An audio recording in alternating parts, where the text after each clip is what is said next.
Vous êtes porteur d'une hernie discale qu'il faut enlever chirurgicalement.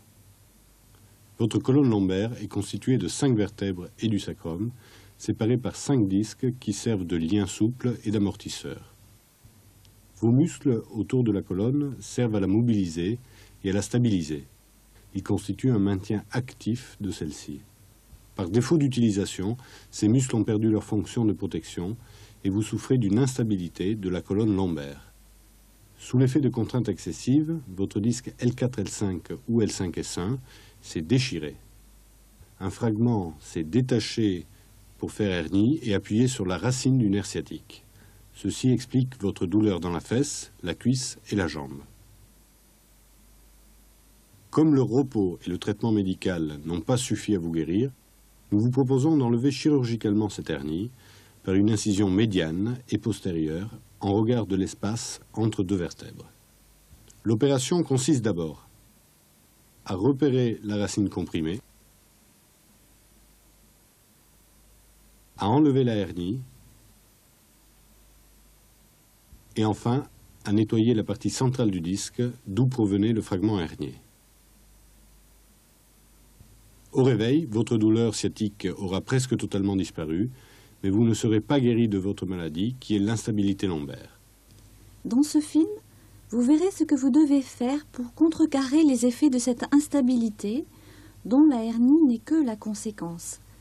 En suivant les conseils donnés, vous tirerez un meilleur bénéfice de l'opération, immédiatement et à long terme.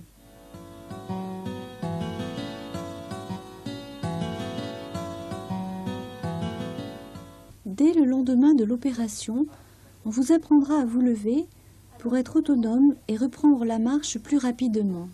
Vous allez relever la jambe opposée au côté où on va tourner et ensuite vous allez vous aider du bras du côté opposé en vous relevant. D'accord. Donc on part vers la droite. Hein, voilà, c'est ça. Voilà, je vais vous aider à tourner. Parce que ça tire un peu. Voilà. Okay. Alors là, vous vous aidez de ce bras pour vous relever, tout en passant les jambes dans l'aide.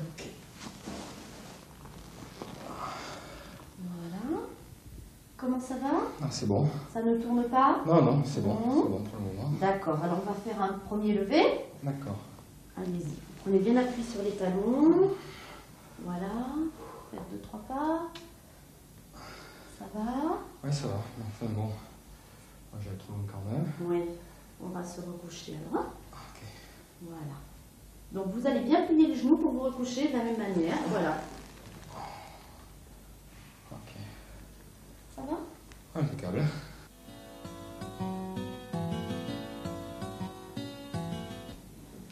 Votre pansement est terminé. Bon, super.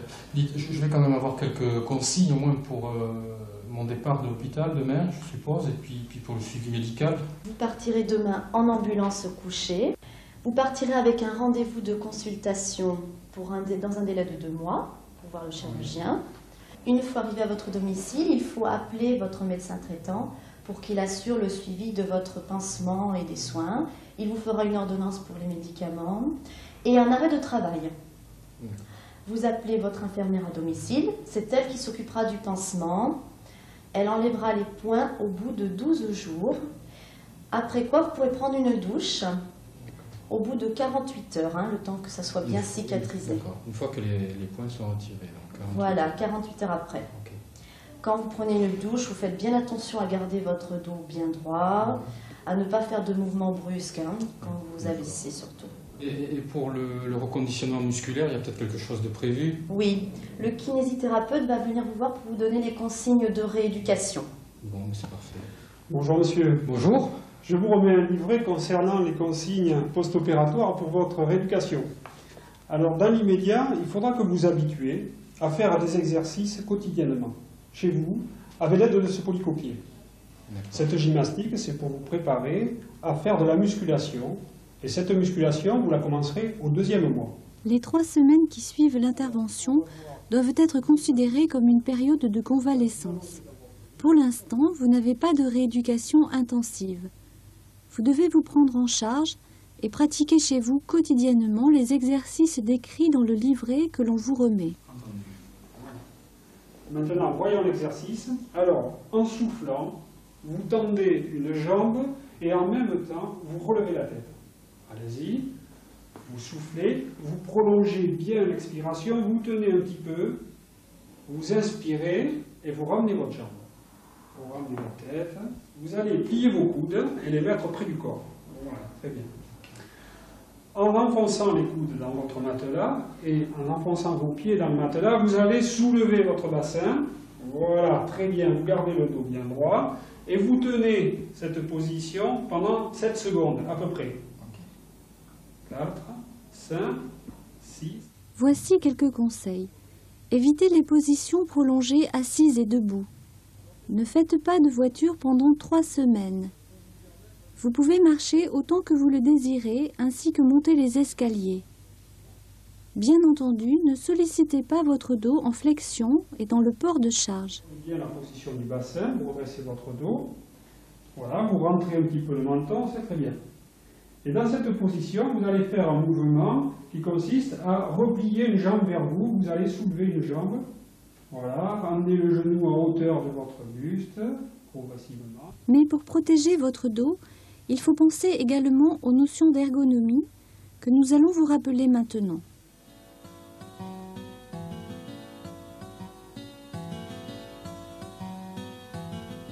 Rappelez-vous toujours que la flexion lombaire entraîne une surcharge au niveau du disque. Cette surcharge sera accentuée si vous prolongez cette position ou si vous soulevez une charge. En position debout, ne restez pas voûté. Grandissez-vous au maximum, sans courbure excessive, et amenez vos épaules en arrière. Ne vous penchez pas en avant sans plier les genoux. La flexion du dos, jambes tendues, risque d'être douloureuse. Pour vos gestes quotidiens, pliez les jambes pour vous baisser. Cette façon peut paraître contraignante au début, mais efforcez-vous de la respecter afin d'acquérir des automatismes. N'hésitez pas à vous appuyer d'une main. Pour soulever une charge, ne vous penchez pas pour la saisir en arrondissant le dos. Baissez-vous en fléchissant les jambes, puis amenez l'objet près du corps, gardez le dos bien plat et redressez-vous en poussant sur vos jambes. Pour vous asseoir, pour lire un journal ou un livre, pour regarder un film, pour écouter de la musique, évitez les fauteuils trop mous ou les sièges bas où l'on se tient tordu. Prenez un siège haut et suffisamment rigide qui assure un bon maintien de la position assise. Bien calé au fond du siège, le dos maintenu par le dossier et les bras reposés sur des accoudoirs. En haussant votre siège, vous soulagez votre dos. Tous les muscles seront plus détendus et, à la longue, vous trouverez cette position plus confortable. L'utilisation des jambes pour protéger votre dos nécessite une force suffisante de leurs muscles. Vous pouvez également vous aider en prenant appui avec une main. Pour travailler et écrire, ne vous penchez pas vers le bureau. Rapprochez votre siège du bureau de façon à vous tenir aussi droit que possible et prenez appui sur les coudes. Pour les personnes de taille élevée, il faut prévoir de rehausser le plan de travail de manière la plus simple possible, par exemple en utilisant des cales sous les pieds du bureau. Après 3 semaines, vous pouvez reprendre votre voiture avec prudence. N'oubliez pas de respecter des périodes de repos.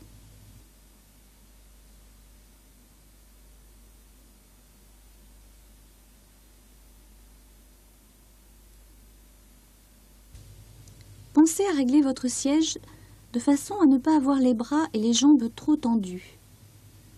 Pour les longs trajets, vous devez vérifier que l'appui lombaire de votre siège soit efficace. Si nécessaire, ajoutez un petit coussin rigide de faible épaisseur dans le bas de votre dos, par exemple une serviette pliée.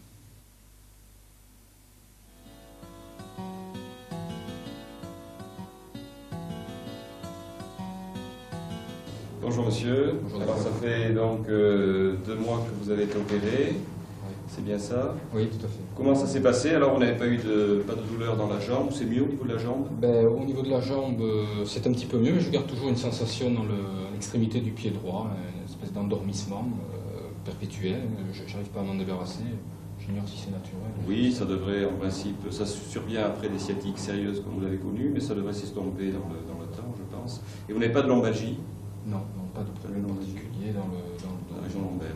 Est-ce que vous avez bien suivi le protocole de rééducation qu'on vous a donné? Oui, je m'astreins tous les matins à faire les petits mouvements qui m'ont été montrés dans votre service. Aucun ne vous a gêné? Vous n'avez pas eu de douleur particulière? Non, pas du tout.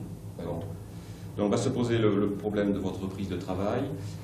Vous avez un travail qui vous fait prendre souvent la voiture ou... Oui, j'ai pas un travail particulièrement sédentaire. Moi, je fais pas mal de voitures. Je pense que vous allez pouvoir reprendre donc à la date prévue. Il faudra quand même être en excellente condition physique pour poursuivre votre travail. Donc, à mon avis, au point de vue sport, qu'est-ce que vous pratiquez comme sport régulièrement? Eh bien, je fais un petit peu de jogging 2-3 fois par semaine. Et puis, quand l'hiver approche, je fais du ski aussi. Vous pouvez peut-être plutôt varier un peu les activités. Vous avez le droit de faire un peu de vélo, de la natation. Et puis je pense qu'il faudrait poursuivre ce que vous avez réalisé vous-même en allant chez un kinésithérapeute. Je vais vous faire une prescription de 25 séances de rééducation. Vous irez 2 fois par semaine, donc pendant une période de 1 ou 2 mois. Ça confortera le résultat. Alors si vous voulez bien, on peut tout de suite après la consultation, là, vous tester les muscles fléchisseurs-extenseurs sur un appareil spécial, ce qui nous permettra de fixer vos capacités pour fixer un bon programme de rééducation. Le bilan chiffré de votre force musculaire actuelle donne un point de repère pour le programme de musculation que vous allez entamer. Chez le lombalgique, on met souvent en évidence une faiblesse musculaire globale des muscles du tronc, avec en particulier des extenseurs peu toniques et peu résistants lors d'un effort prolongé. Et vous devez exercer une force maximum. Allez-y, tirez doucement vers l'arrière en gardant le dos bien plat.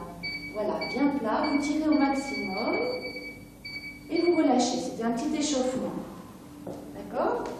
Vous avez bien senti le mouvement? Oui. Alors maintenant, on va faire un premier essai et on prendra le meilleur des 3. C'est un effort donc maximum. Allez-y, vous pouvez partir. Allez, tirez au maximum, tirez en gardant le dos bien plat. Allez-y, encore, vous pouvez faire mieux. Allez-y. Et quand vous ne pouvez plus, vous relâchez. Après les dorsaux, nous testons les abdominaux. Tirez. Bien en avant, le dos plat. Tirez. Et quand vous ne pouvez plus, vous arrêtez.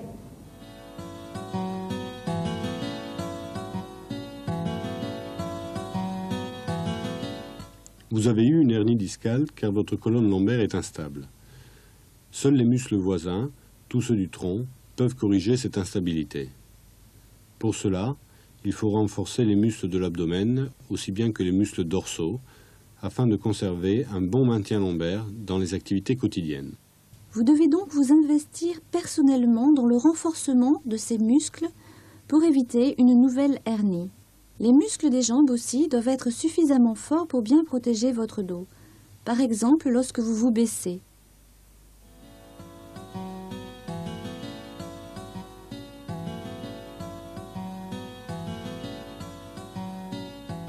Les exercices que vous avez faits seul à la maison pendant 2 mois vous ont préparé à bien placer votre dos dans l'espace. Le kinésithérapeute suivra une progression personnalisée. Vous travaillerez d'abord en position couchée, en décharge. Et une fois que vous avez plaqué le dos, vous allez tendre la jambe gauche. Voilà, sans que le dos décolle, avec la pointe des pieds bien vers vous. On plie la jambe, vous posez le pied au sol. Et dans un 3e temps, vous relâchez. Vous apprendrez ensuite à contrôler votre rachis lors d'exercices plus dynamiques. Le buste en avant, le dos bien verrouillé. Vous allez tendre le bâton. On ramène le bâton. Et on remonte. Dans cet exercice, il faut contrôler en permanence la rectitude de votre colonne vertébrale. C'est un travail global des muscles du tronc, des membres inférieurs et des bras. La quantité d'exercice doit être importante pour obtenir un renforcement véritable de vos muscles, environ 60 à 200 répétitions. Le kiné déterminera votre progression et niveau de travail en fonction de votre aptitude physique et de vos objectifs quotidiens et professionnels. Nous vous avons présenté en progression des exemples d'exercices pour les extenseurs du tronc ou muscles dorsaux. Ceux-ci peuvent être travaillés en statique avec un temps de tenue de 6 secondes de façon à renforcer l'endurance du muscle. On tient 4 secondes, on remet les mains sur la chaise. Ah, et combien dois-je en faire alors?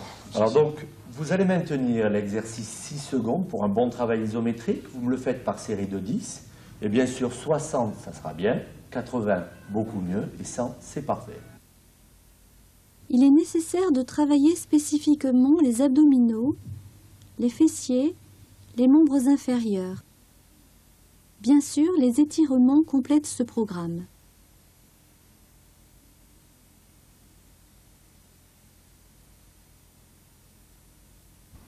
Avez-vous terminé votre rééducation?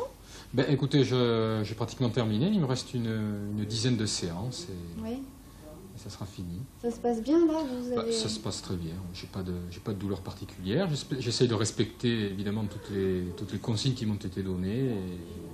Vous avez repris le travail? Oui, j'ai Ça repris fait le combien, travail là maintenant depuis 5 semaines et je m'en ressens pas particulièrement. Hein. J'ai repris la voiture, je fais beaucoup de routes et ça passe très très bien. J'ai pas de douleur. D'accord. Et le sport, avez-vous commencé à vous relancer dans le footing? Ah, le sport, oui, effectivement, je pense souvent au footing et là il va falloir quand même attendre quelques semaines et puis le feu vert de mon médecin et franchement je pense que je vais pouvoir reprendre ça assez rapidement. Hernie discale opérée et après. Nous espérons vous avoir éclairé sur la démarche personnelle que vous devez avoir après cette opération. Surveillez votre gestuelle et entretenez votre condition physique en fonction de vos activités et de vos projets. Le jeu en vaut la chandelle.